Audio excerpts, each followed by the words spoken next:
It's Sunday morning. ஆக்சுவலாக அன்றைக்கி தான் ஃபெஸ்டிவல். ஸோ முடிஞ்ச அளவு ப்ரீவியஸ் டேவே எல்லா பிளானும் பண்ணி கொஞ்சம் பொறுமையாக எல்லா ஒர்க்கும் பண்ணணும், கடகடன்னு அவசரமாக பண்ணக்கூடாது அப்படின்னு தான் யோசித்தேன். பட் எவ்வளோ தான் பிளான் பண்ணாலும் இந்த ஃபெஸ்டிவல் டேஸாக இருக்கட்டும் இல்லை ஃபங்க்ஷன் டேஸாக இருக்கட்டும், நம்ம என்ன தான் பிளான் பண்ணாலும் கொஞ்சம் ரஷ் பண்ணி பண்ணுற மாதிரி தான் போயிட்டு இருந்தது. ஸோ அன்றைக்குமே எழுந்து பிளான் பண்ணபடி தான் எல்லா ஒர்க்கும் பண்ணிகிட்டு இருந்தேன். பட் இருந்தாலும் பிரேக்ஃபாஸ்ட் ரெடி பண்ணுறதுக்கு கொஞ்சம் லேட் ஆகிடுச்சு. ஸோ கடகடன்னு எல்லா ஒர்க்கும் பண்ணிகிட்டு இருந்தேன். அன்றைக்கி மார்னிங் பிரேக்ஃபாஸ்ட் மட்டும்தான் ரெடி பண்ணேன். பட் அதுக்கே எனக்கு கிட்டத்தட்ட 1.5 hours மேல் ஆகிடுச்சு.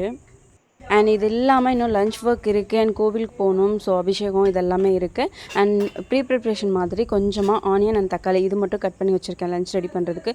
ஸோ கோவிலுக்கு போயிட்டு வந்து ரெடி பண்ணிக்கலாம் அப்படின்றதுக்காக இப்போதைக்கு இந்த ஒர்க் மட்டும் ஃபினிஷ் பண்ணிக்கிட்டேன். அண்ட் அன்றைக்கி பிரேக்ஃபாஸ்ட்டுக்கு இட்லி, சட்னி, சாம்பார். ஸோ 2 சட்னி, தேங்காய் சட்னி அண்ட் தக்காளி சட்னி ரெண்டுமே ரெடி பண்ணி வச்சுட்டேன். அண்ட் கோவிலுக்கு போகிறதுக்கு ப்ரீவியஸ் டேவே வந்துட்டு ஒரு சாரீ அண்ட் ப்ளவுஸ் எடுத்து வச்சுருந்தேன். ஸோ இன்றைக்கி இந்த தான் வியர் பண்ண போகிறேன். நெக்ஸ்ட் ஒரு வீடியோவில் பார்க்கலாம். பாய்.